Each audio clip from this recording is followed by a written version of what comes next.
People always say money changes everything, but trust me, if you want to see who you really are or what people truly think of you, get rich fast and see who shows up at your front door. That's the kind of advice nobody gives you. But looking back, maybe I should have put it on a billboard, because my life, from hustling bread in the sweaty Lagos traffic to sitting in boardrooms halfway across the world, is living proof that no amount of success can really hide what's broken inside. You know what I mean? Back when I was a kid, yeah, the bread king of Africa was just a scrawny boy running barefoot after buses, balancing a tray of steaming bread on my head while my mom chased me with a sack of coins. My dad died when I was 8, and just like that, the world got small, dark, and real cold. I sold bread to keep the lights on, paid my way through school, and kept my mother alive one loaf at a time. That bread? It didn't just fill my stomach, it bought me a future. While my friends spent college nights in clubs, I was sneaking into kitchens, hustling bread to hostile kids who'd rather party than eat. No shame, just grind. Luck hit the day a school principal ordered for a whole boarding school. That became 10 schools, then 20. By the time I was 24, I had my first million, and trust me, I didn't stop for air. I opened bakeries, then hotels, gas stations, you name it. 10 years later, I had more keys than I had pockets, but every time I walked into a new business, I still dragged one leg behind me. Yeah, that limp childhood accident, bad herbal medicine, take your pick. It followed me everywhere, made me feel less than whole, even as my bank account grew fat. See, all my life I was too busy hustling to worry about love, cold, even look a girl in the eye, let alone ask one out. My classmates call me half one, and I believe them. So imagine me, at 34, all this power, all this money, and still breaking out in a sweat if a woman glanced my way too long, like she was seeing the limp before she ever saw the man. My mom prayed, fasted, set up Zoom calls with Daughters of Prayer warriors. I'd just smile, make an excuse, and lock myself in my office. That was my life until the day Ruth walked in. I saw her in church, gold and white, singing in the choir like she was floating, and I swear I didn't even think before walking up and introducing myself. "Hi, I'm Julian," I said, and to my shock, she smiled back, said her name was Ruth. That was eye-tone contact exchanged, and I felt like I'd won the lottery. We started texting, then calling, then talking after church. Took me weeks to build up the nerve to ask her out, sweaty palms. Limp more obvious than ever, but she said yes.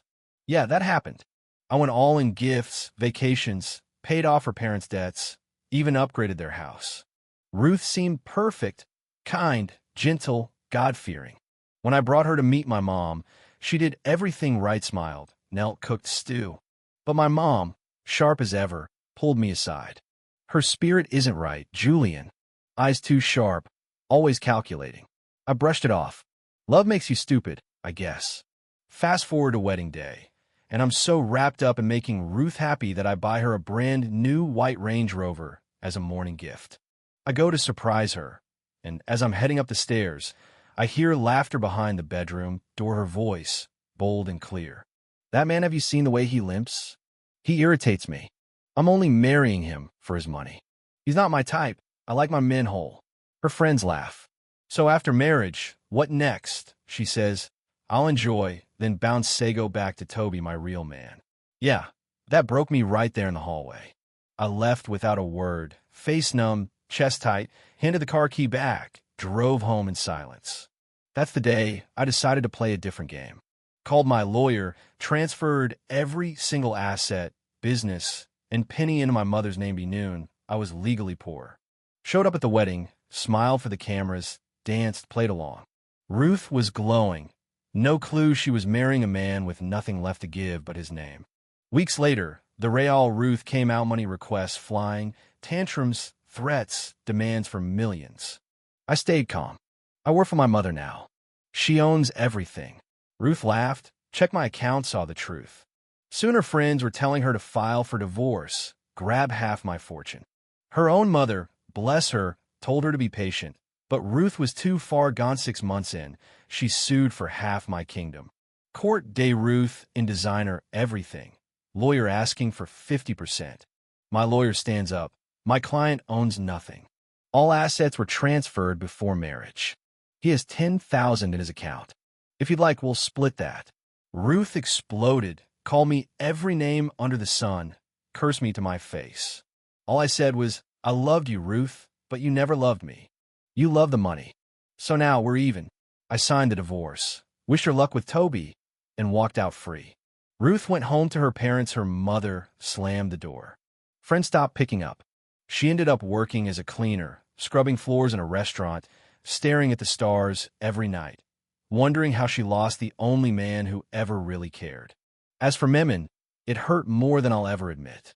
I buried myself in work, but some nights I'd sit in the dark, thinking about how hope can turn to dust so fast. My mom called every hour, "That girl is bad luck. Don't close your heart. A good woman will come." Yeah, maybe. Then, twist of Fatia, new housekeeper, Mary. Quiet, sharp, never took anything, never gossiped, just moved with this quiet dignity. One night, I collapsed from exhaustion. Mary carried me on her back to the hospital, saved my life. Days later, I caught her reading a business strategy book on the balcony. Turns out, Mary had a master's in business. She'd lost everything to a cheating ex who erased her from their company, left her broke and homeless. We started talking business, then life, then pain her wounds, my scars. Eventually, I offered her a real job strategy lead in my company.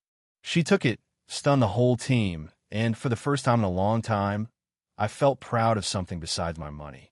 You can guess what happened. Quiet dinners became late-night talks. Long drives turned into laughter and silence that felt like music. One night, I finally told her how I felt. She said she'd been waiting for me to say it. We fell in love, not loud, not flashy, just honest. She met my mom, got the blessing with a smile. We married quietly, no press, just us and the family. Months later, Mary came in trembling, showed me a pregnancy test. I dropped to my knees, tears in my eyes, finally whole. So that's my story. One heartbreak, one plot twist, and one second chance at real love. You tell me, if you were in my shoes, would you have gone through with that wedding or walked away the moment you heard the truth? Drop your thoughts below. Let's see who would choose forgiveness and who would call it off. Does justice mean payback or sometimes letting go and moving on? Let me know what you think.